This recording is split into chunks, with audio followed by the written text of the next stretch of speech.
बेटी कहानी।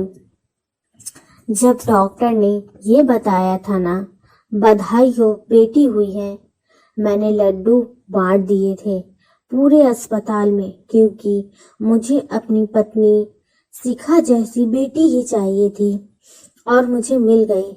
जब मेरी बेटी चलती थी ना, तो उसके छोटे छोटे पैरों की पायल की गूंज पूरे घर में दौड़ जाती थी। मुझे याद है उसने पहली बार जब पापा बोला था, कितना खुश था मैंने उसे अपनी गोद में उठा लिया।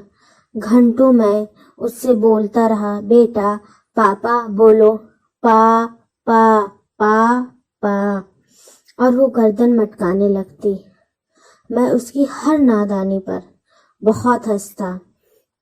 जब वे 5वीं में थी, उसने पापा के ऊपर निबंध लिखा। उसने लिखा, मेरे पापा हीरो हैं। जो उसने अपने शब्दों में लिखा था, दुनिया में ऐसी कोई चीज नहीं है जो पापा मेरे लिए नहीं ला सकते, और ऐसा कोई काम नहीं जिसे पापा नहीं कर सकते। मेरे पापा अलादीन के चिराग हैं। मैंने न जाने कितनी बार उस निबंध को पढ़ा। जब भी मैं उसे पढ़ता तो मुझे एक सफल पिता की झलक उसमें दिखती। अपनी माँ की चुन्नी ओढ़कर अक्सर मुझे खाना बनाकर खिलाती। धीरे धीरे मेरी प्लास्टिक की गुड़िया दादी अम्मा बन गई। मैं उसमें अपनी माँ की छवि देखता। हर बात पर मुझे डांटना, पापा आप ऐसा क्यों करते हो, पापा आप ऐसे क्यों नहीं करते। इतने सवाल, उसके हर सवाल को मजाक में उड़ा दिया करता।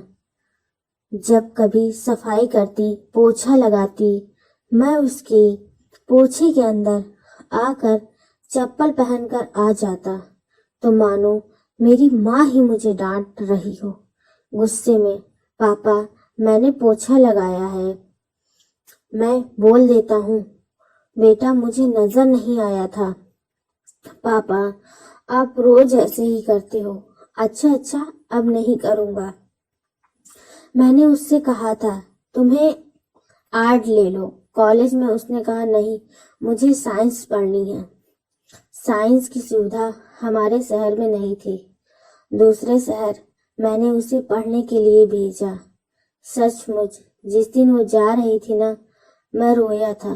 शिखा ने मुझे समझाया, अभी तो बेटी कॉलेज जा रही है, आप अभी से इतना रो रहे हैं, जिस दिन ससुराल जाएगी उस दिन कितना रोएंगे। अब कॉलेज भी पूरा हुआ। तलाश एक अच्छे लड़के की जो मेरी बेटी को मेरी तरह खुश रख सके। उसके लिए मैं कोई भी कीमत देने के लिए तैयार था। अच्छे से अच्छा घर, अच्छे से अच्छा परिवार मैं उसके लिए देखना चाहता था। मैंने एक आलीशान घर में उसका रिश्ता तय किया, जहां किसी चीज की कोई कमी नहीं थी। मुझे लगा मेरी बिटिया सुख से रहेगी। क्या हुआ जो मैं अपनी सारी एफडी तोड़वा दूंगा। क्या हुआ जो मैंने अपने बुढ़ापे के लिए कुछ बचा कर नहीं रखा है, उसे भी मैं उसकी झोली में डाल दूंगा। लेकिन उसके लिए तो खुशियां खरीद लूंगा ना, और मैंने खरीद ली उसके लिए खुशियां। शादी वाले दिन जब वो गहना जेवरों से लदी हुई थी, तो मैं सारे दुख भूल गया था कि मैंने अपने लिए एक पाई भी नहीं छोड़ी है। उसकी विदाई के समय मैं बहुत रोया, बहुत ज्यादा। उसकी गाड़ी जब बारात घर से निकली तो बाहर मैं घंटों खड़ा होकर रोया। मुझे नहीं पता था मेरी चिड़िया एक दिन ऐसे उड़ जाएगी मेरे घोंसले से। उसकी भी आंखें जहां तक गाड़ी मुड़ी मेरे ऊपर ही टिकी थी। मैंने संभाल लिया खुद को। आखिर यही नियम है, बेटी को एक दिन अपने घर जाना ही है। उसके जाने के बाद भी उसको भुलाना नामुमकिन था। जब भी चप्पल पहनकर आता ना तो मुझे गुड़िया याद आती। जब भी अपने प्रेस के कपड़े ढूंढता तो मुझे गुड़िया याद आती। जब भी एक कप चाय पीने का मन होता तो मुझे गुड़िया याद आती। जब भी शिखा मुझे डांटती तो मुझे गुड़िया याद आती।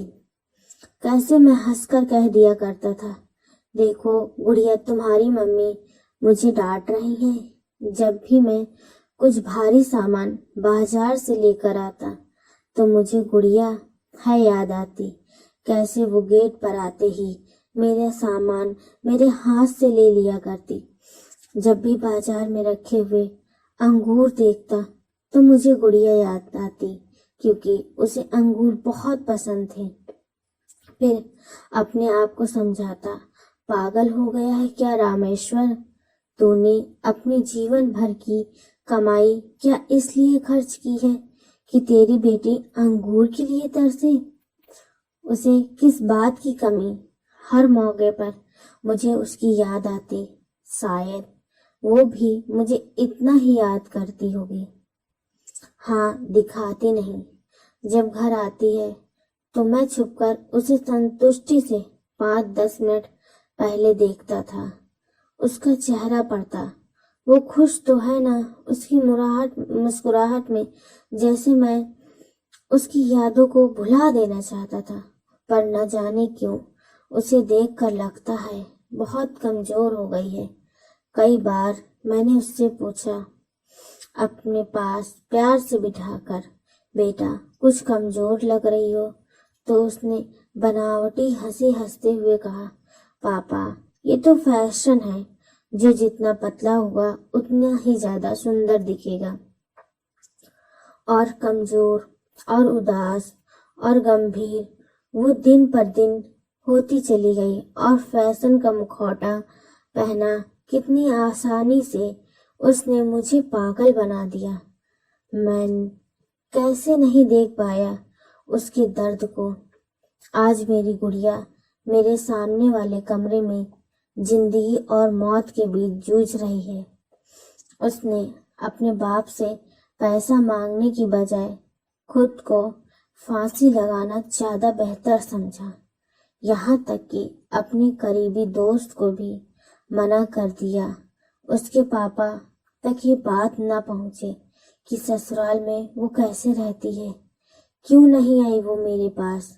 वो जो हर चीज के लिए मेरे पास आती थी, उसने क्यों नहीं कहा, पापा मुझे इस नर्क से निकाल लो, मैं उसे कभी नहीं रहने देता वहां, चाहे मैं खुद बिक जाता, पर मैं उसे वहां से निकाल लेता।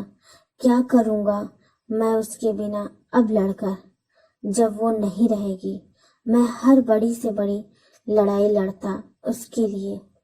उसने क्यों नहीं समझा मुझे इस लायक? पुलिस के फोन से पहले काश उसका फोन आया होता, पापा अब मैं इस घुटन में नहीं जी सकती, तो मैं उसे समझाता, बेटा मैं हूं ना, जब तक मैं हूं तब तक दुनिया में कोई ऐसा दुख नहीं जो तुम्हें छू सके। वो क्यों भूल गई कि उसके पापा अलादीन के चिराग हैं? पिता का प्यार बहुत अनमोल होता है। प्लीज आप सभी से रिक्वेस्ट है कि अगर आपको कभी भी ससुराल में परेशान किया जा रहा हो तो आप अपने मायके में अपने पिता या माँ से एक बार जरूर बात करें, ना कि आपकी छुपाने की वजह से आप इस हद तक तकलीफ से पहुंच जाएं कि आप मजबूरन आत्महत्या करने की कोशिश करें। तो प्लीज आपको ये कहानी कैसी लगी कमेंट्स में जरूर बताएं। Thank you.